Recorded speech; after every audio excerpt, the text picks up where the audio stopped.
সবাইকে শুভেচ্ছা এবং অভিনন্দন জানাচ্ছি। সবাই কেমন আছেন? আশা করি ভালো আছেন।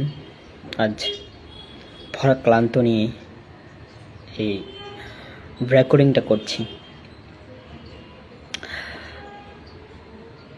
বাংলা ভিশন বা অনেক চ্যানেল বিগত সময় সাময়িক স্থগিত হলেও তার কার্যক্রম চলছে।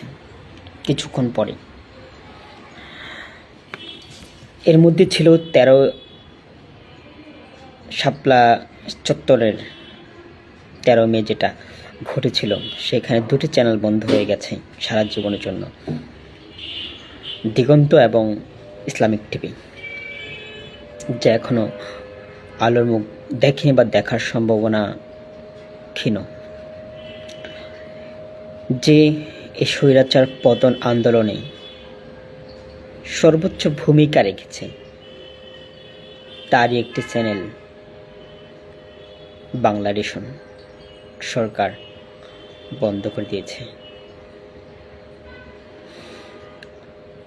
যদি তাদের কোনো কার্যক্রমে কোনো সমস্যা থাকতো বা কাউকে উস্কানি দেওয়ার থাকতো, তাহলে তাদেরকে নোটিশ করা যেত এবং আইনগত ব্যবস্থা নেওয়া যেত ওই ব্যক্তির বিরুদ্ধে। তবে কোনো প্রতিষ্ঠানে শত শত লোক এমপ্লয় থাকে, তাদেরকে বন্ধ করে দেওয়া মানে কোনো মানুষকে থামিয়ে দেওয়া। কিন্তু কিছু কিছু মানুষ আছে, থামিয়ে দিলেই আর দ্বিগুণ হয়ে ওঠে। আর আমি সবচেয়ে বেশি মনে করি যে এখানে সরকার যাদের হাতে ক্ষমতা তুলে দিতে চাচ্ছে এবং যাদের মাধ্যমে তারা ক্ষমতা রিসিভ করতে চাচ্ছে, এই দুটো শক্তি এখানে কাজ করছে, যেটা আপনারা ভালো মতো বোঝেন এবং আপনারা খুব ক্লিয়ারলি জানেন।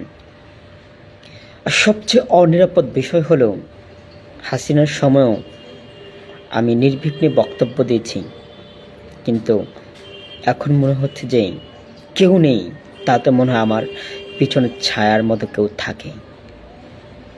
এটা হলো সবচেয়ে বড় দুঃখজনক, কারণ ছোট্ট একটি কথা বা ছোট্ট একটি শব্দ নেওয়ার মতো বর্তমান সরকারের নেই।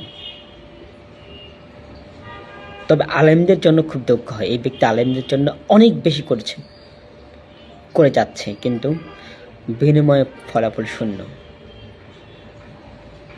আমি তাদেরকে কোন রাস্তায় নামতে দেখিনি বা কিছুই করতে দেখিনি এখন পর্যন্ত না।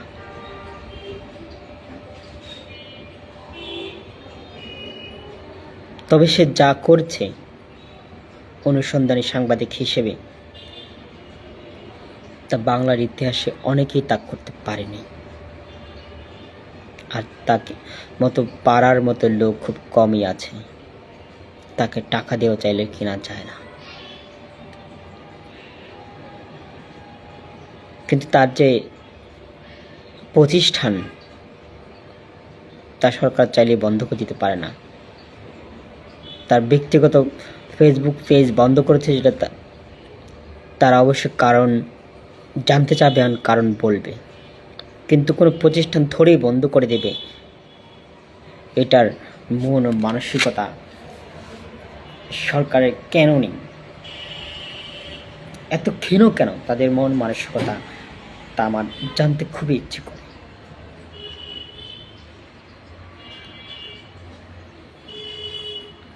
কারণ যে দল ক্ষমতা আসবে, তার কখনোই তার এই চ্যানেল চালু করবে না, আর তাকে কখনো বাংলাদেশে চিরদিনের জন্য ঢুকতেও দেওয়া হবে না, আমরা জানি।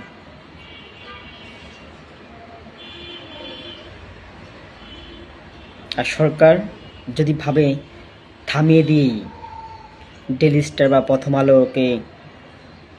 আলোর থেকে কৃতজ্ঞতা নেবে, তাহলে মনে রাখবেন 10 বছর পর এই দেশের নাম বাংলাদেশ থাকবে না।